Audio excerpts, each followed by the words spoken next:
Hello, everyone. Thank you again for joining Dorsey Ross on this episode of The Dorsey Ross Show. In this episode, Dorsey interviews another special guest that will give you hope and inspire you. Hello, everyone. Thank you again for joining me on another episode of The Dorsey Ross Show. Today, we have a special guest with us. His name is Erik Allen. He was raised in a broken home, battled addictions, failed at 18, bankrupt at 21, only to turn his life around. 16 years sober, beautiful wife, 2 kids, podcaster, speaker, and helping entrepreneurs get known and noticed online. He is also a Christian and a Christ follower. Please welcome Erik to the show. Thank you for joining us. Oh, man, Dorsey, thank you so much for having me on, man. Truly an honor to be here, man. I appreciate having me on. Absolutely, definitely. Let me start off with a couple of simple questions. Yeah. What was the last thing you searched for on Google? What was the last thing I searched for on Google? Yeah. That's awesome. Right now it's Little League season. So I love watching the Little League World Series, man. So I Googled in who's playing next and things like that. So that was the last thing that I searched in Google. That's a great question, man. Nice. If money wasn't a factor, what would you do with your time? Man. If money wasn't a factor, I would love to have property and just have a bunch of tiny homes on there and just run an Airbnb out of that. And my wife and I can, just do camping and just spend time with our kids. It's really important for that experience for my kids. I think, my wife and I come from 2 broken homes. And so to raise our kids and break those chains of, the broken homes, to giving them a life of faith and things like that. I think that's what we would do, man. We would just spend time just giving back, man, as much as we could. Amen. Did you grow up in a Christian home, and what was your life like growing up? We're going to talk, the next question thing, ask you a little bit more about your story, but just answer that, first question there. Yeah, I mean, I grew up in a home that went to church, I'll say. We weren't necessarily, I wouldn't say that my parents were Christians. Maybe they were, I don't know. But I remember going to Sunday school, and I was the kid that would go to Sunday school. It was in Assemblies of God church that I grew up in. And so I would go to the kids' church, and I would sneak G.I. Joes into church with me, and I would go, I'm going to go to the bathroom, and I just wouldn't come back. I'd just go to the bathroom and play with my G.I. Joe. So I don't know that I grew up in a Christian home, but we did go to church. Yeah. Tell us a little bit more about your story and what you have been through in your life. Yeah, for me, I grew up I thought it was a typical household. Like I said, we went to Sunday school. I played Little League. My best friend Dave, I met him in first grade. My dad would take my friend Dave and I'd throw us in dumpsters behind big stores and say, go find treasure. Like that was just a fun Saturday morning for us, And then my parents got divorced when I was 11 years old, man. I'd never heard that word, didn't know anyone who had gotten a divorce. It was very shocking to my system. And my mom got together with a guy who was very physically abusive almost right away. And I didn't understand why she decided to stay with this guy. She ended up getting pregnant. And they moved us from Washington State, where I grew up down in a place called Tri-Cities or Kennewick, Washington. And they moved us to small town Montana, Stevensville, Montana. And they rented this house on 5 acres. Beautiful property, man. 2 ponds right by the Bitterroot River. And the house they rented had 3 bedrooms. It was one for them, one for my little brother who's a couple months old at this point, and then my sister who's 4 years younger than me. And they said, Erik, you get to live in the garage. So I literally had this plastic tarp down the middle of the garage. My half of the garage had a fireplace on it that kept me semi-warm in the winters of Montana. The abuse continued. And I remember there was a time when I was a freshman of high school and I was brushing my teeth one night. They came home arguing. Wasn't anything different than any other night.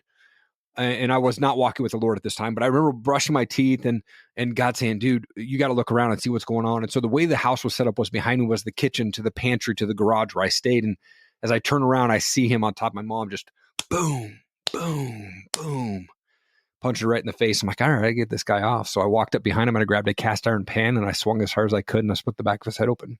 And then he turned around and he said, what then? As he did that, I took him to the swing and split his forehead open. Lots of blood. Cop showed up, took him to jail. My mom doesn't press charges. I'm kind of feeling like I'm the hero. But the next day I got kicked out of the house. I had 3 months left of my freshman year of high school. And so at that point I went to live with my buddy and his dad for a couple months. And I moved back to live with my dad in Washington. And my dad rented a home for him and I. And he'd put $20 in the cup for my lunch money, fill the freezer with Hunger Man meals, cereal and milk in the house, and then he'd go stay with his girlfriend. So I didn't see him very often, just a couple times a month in passing. And that gave me time to get into drugs pretty early on. So sophomore year of high school, I started smoking pot pretty heavily, mushrooms, acid, pharmaceuticals, whatever I could get my hands on. And by the time I was a senior in high school, I got arrested for having a bong, which is now legal in the state of Washington. But at the time in 1998, when I was a senior, it was not. So I had to go to jail. I had a black and white chain gang outfit on, bright orange slippers, and had to spend the night in jail. It was really a scary moment for me. And the only thing that I brought into the jail with me was my Bible, that I just thought, if I start reading Genesis 1, God will keep me safe in here. I wasn't following Christ, obviously, at that time, but that's what I did. I brought the Bible in and I started reading that. Not to interrupt you, but of course, just to pound call for that one statement you could have made there, that you had a Bible while you were in jail. I did. How did that come about? Were you just carrying it around, or? Yeah, I was totally scared that if I since I was going to jail, and again, I'm not walking with Christ, I didn't really know what my discipline would be for this. And so I thought, if I'm going into jail and I have this Bible, I'm going to hopefully be safe. I didn't know what I was walking into. And I was walking into some smaller, it was in Dayton County or Dayton, Washington. And small town cell, was probably 12 other guys in there. Luckily I had my own cell. So I didn't have anyone in a bunk room with me. But I walked in, I was a 145-pound kid, and there's all these dudes that have done a lot more worse crimes than I did. And I just went in there and started reading the Bible, and I just kept to myself real quiet. It was scary for sure, but I didn't learn my lesson. I got out and I was on probation for a year, but I had to take a drug test every month. But that led me to drinking, because I knew that I couldn't get tested for drinking. So I started drinking heavily. And then 2 weeks after I graduated high school, I woke up to a Post-it note on my bathroom mirror that said, "You can't comply with house rules. You have 48 hours to get out." And so from there, between the age of 18 and 21, I moved 21 times. Living on couches here, couches there, 4 days there, 3 days there. And I made my way to Seattle, Washington, and lived up there and got into a job that was a dream job of mine. I got a job with Universal Records, and it was an amazing job. I loved it. I was just a mailroom guy. I was stuffing posters, but I was working in the music business, and I just wanted to be part of that, But I was living off of credit cards, man. And so by the time I was 21, I was $28,000 in debt and had to file bankruptcy. And then my 1-year anniversary came at Universal, and I'd been living this rock star lifestyle for the last year, going 2 to 3 concerts a night or a week, and had open tab. I never paid for alcohol in the year that I was there. And when I got laid off, I went into a depression, man. I was living in Renton, Washington, across the street from where Jimi Hendrix is buried. And I was there, and I was working at Starbucks at night, and this girl walked in and said, "Hey, would you like to go to this church event? We got this cool, college age event." And I was like, "Yeah, sure, I'll go." Number one, I was depressed, had no friends, and she was good looking. And so I said, like, "What time do I need to be there?" And so that was my initial invite to church. And so I got down to this church, and I ended up knowing all these guys from like 4 years prior. Like, my gosh, I haven't seen you in 5 years. What are you guys doing here? And I'm like, moved on the other side of the state. So it's just this God intervention moment. And I think he was starting to plant seeds in me in that time. A month later is Easter 2004. I went out and partied with a band that I was working with, and woke up Easter morning, surrounded by 15 guys in my buddy's basement. And I felt God go, "Man, you're going down this path that's going to end your life real quick. You need to make some changes." And so I decided that moment to give my life to Christ right there and there. And I quit cold turkey, drugs, drinking, cigarettes, everything in that moment. I called that girl up and I got her voicemail. I said, "Hey, happy Easter. Maybe I'll see you at the store sometime. Thanks for inviting me to that church event." And well, that girl is now my wife of 17 plus years. So yeah, so it's been a fun journey, man. So what do you think, or, there are many people that do it and there are many people that don't do it, but what was the reason you think that you were able to stop cold turkey, not going back, no, recovery, Yeah. issue or recovery program that you had to go to? For me, I had a pastor tell me one time that God almost has us on these puppet strings. And when we sin, he cuts the strings and he reties it, and we become a little bit closer to him. And I felt like in that time, my string was done. I was in God's hands at that moment. And it was so relieving to me. And I knew that if I wanted to make a serious change in my life, I had to change my environment.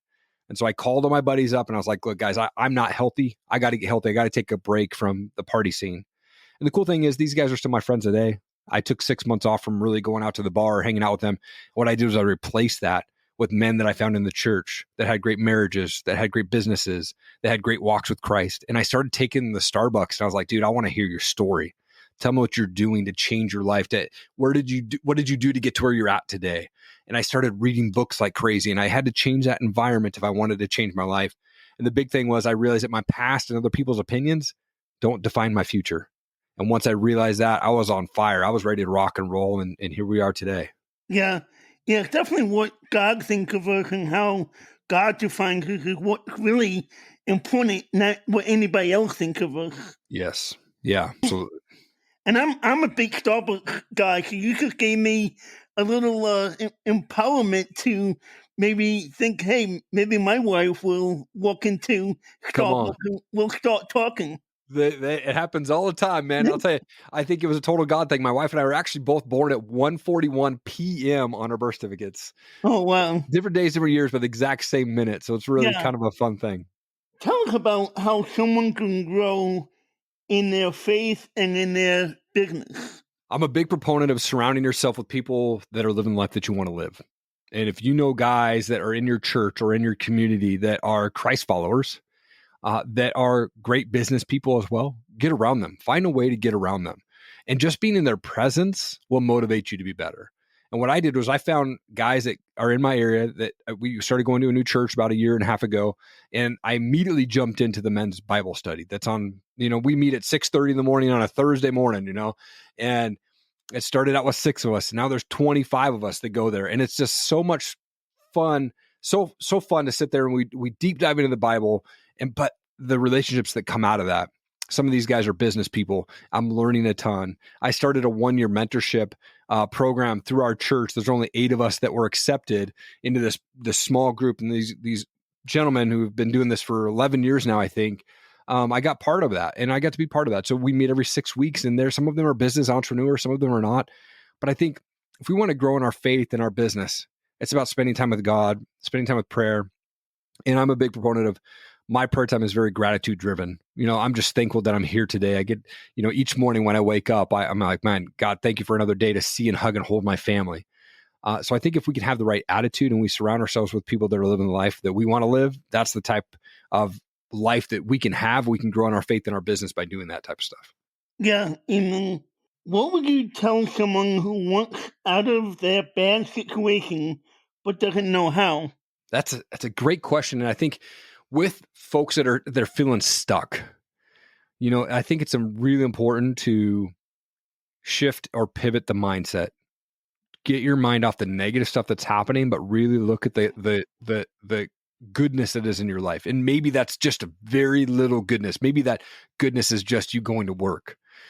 But I think if you can, in that moment, find people that are at your church, find people that are in your community that can help you.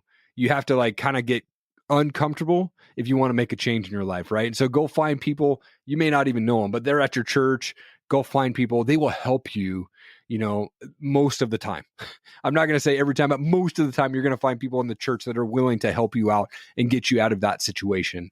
And I think if you really want to do it, you can find the power and the strength deep down to get out of that. It will take action from your end, but man, it's so worth the mess that you have to go through. Turn that mess into your message, man. Amen. Do you find sometimes that there's not enough, maybe not in every church and maybe not across the board, but there's not enough, maybe not camaraderie or not enough unity, maybe let's just say between the men, whether you're single or married, not enough. And I understand, we all have families, kids, job, all that stuff. So it may not be easy to connect with one another, but do you find that it's hard to connect with other men or other people in the church? And how do we, if you have the answer, maybe you don't have it, but how do we work around that to make that happen? I think a big part of it goes back to us as men. We think we need to be manly men and start, doing things on our own and not asking for help. And I think where faith comes into play is one, finding the men that are in the church that have a men's Bible study or a men's breakfast. Man, I love going to men's breakfast because it's just a bunch of dudes sitting around eating food. And it's probably one of the most non-judgmental areas that I've been to, right? Is just do that. And here's the thing. If you go to a church that doesn't have a men's ministry, men's breakfast, Bible study, whatnot, start one. Like, get uncomfortable and do that, because if you're taking that first step, others will join you. I promise you that. And so I say, man, it's just the camaraderie between men. We kind of drop those walls of saying, man, we're manly men and we don't need help. Man, it's so good to get around other men, other godly men that understand the issues that we're going through. You know, whatever that is, addiction, abuse, rejection, whatever it is, there's some men in that group that have gone through something like that or similar. And I think they can just speak some life into you. So, man, I think as men, we just need to drop those walls and start loving on each other, man. Amen. You have your own podcast. Tell us about your podcast and where we can find it, and tell us even about some of the big name people that you have interviewed on your podcast. So I started podcasting in 2017. I used to have a podcast called the Top Rated MMA Show. And really, that was an apparel brand that I had prior to that. And I got desperate and said, I want to stay doing this, but I don't want to make shirts anymore. So I started talking to MMA fighters. But in 2018, I came across Ed Milet. And I have never heard that guy before, but man, his values and his beliefs are really aligning with where I was at in my state of mind at that time. And still does. That guy is amazing. But what ended up happening was, it inspired me to start talking with people that were non-fighters, physical fighters that get into a cage, but fighters. And I'm talking entrepreneurs, success-minded people, world changers, people that have gone through the yuck and they've gotten out of that and now they're making an impact. And so in 2019, I won the Ed Milet Challenge on Instagram, which landed me a phone call with him, which I was able to record and then release that as episode 12 of my brand new podcast. So prior to him, I had talked with Sean Whalen, and then it opened the door to Tim Story and Brad Lee and Bedros Keuilian and Jim the Rookie Morris and Dan Caldwell. And I've just been blessed to speak to some truly amazing people.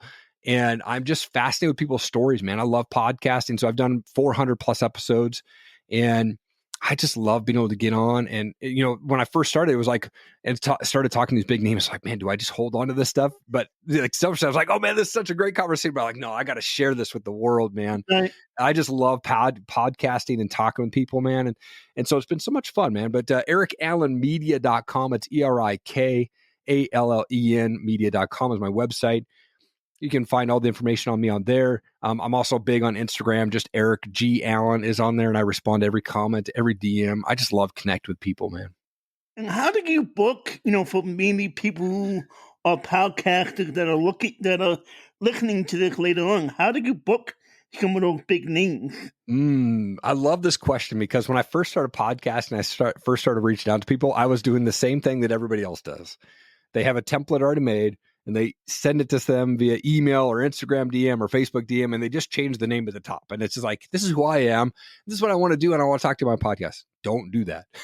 Here's what you need to do is I literally pull out my phone, and I just literally turn on a camera. I don't turn on the app. I literally turn on the camera, and I go, Ed, what's going on? It's Erik Allen out here in Coeur d'Alene, Idaho. I know you just released that book, Power of One More. I want to help you promote that thing. Let's talk about that on my podcast. Come join me. Won't run more than 30 seconds. Let's make it happen. Boom.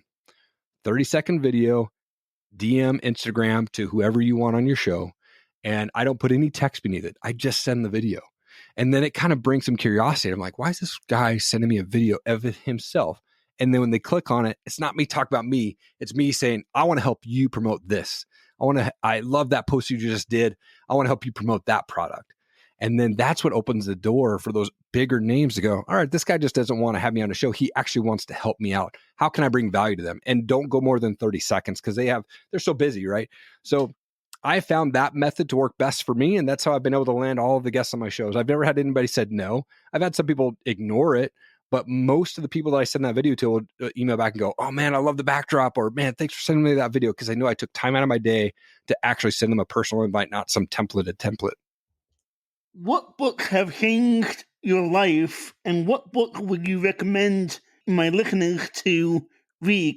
I think, outside of the Bible, the number one book that I would recommend is Max Out by Ed Milet. It was the first book he wrote. It's like 98 pages, and I've read that through several times. It's a great book. Really just got me thinking about how can I make my life better? Like, how can I be more gracious and have more gratitude in the day? How can I stack those wins? Like I said, I wake up at 4 a.m. 6 days a week. So I get up and, man, thank you, God, for another day. That's win number one. I jump out of bed. I make my bed. There's 2 wins in a row. I'm starting to stack those wins. My brain's going, we're already winning, right? And so if you can get that book, that's a great book. The other book that I think that is great, and I'm not even finished with this. I just been reading this book. It's called Unoffendable. If you haven't read this book, it's such a great book.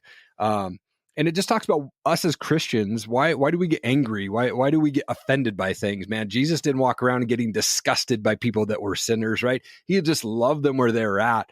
And I'm a big fan of that, man. I think if we can just stop judging people and just start loving people where they're at, man, the world will be so much a better place, man. Definitely. Now, I don't know if I caught the full name. Who's the first one that you mentioned? Matt? Oh, Ed Milet is yep. His first book was called Max Out. And he wrote another one called The Power of One More, which just came out about 2 months ago.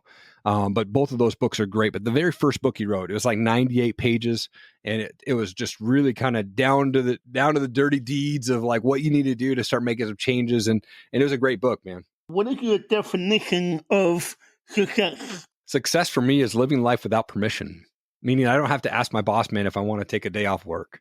I don't need to, ask my boss man if I need to go, skip work so I can go watch my kid at their school play, right? Now I still work a full-time job and I consider my life to be a success, though I still have to ask for permission. So it's not fully to that success level that I want, but it pushes me to be better, right? And so for me, it's success of breaking the chains of addiction, abuse, rejection that I had to deal with. My kids now, they are Christ followers at a young age. They came to know the Lord and they love to love on people.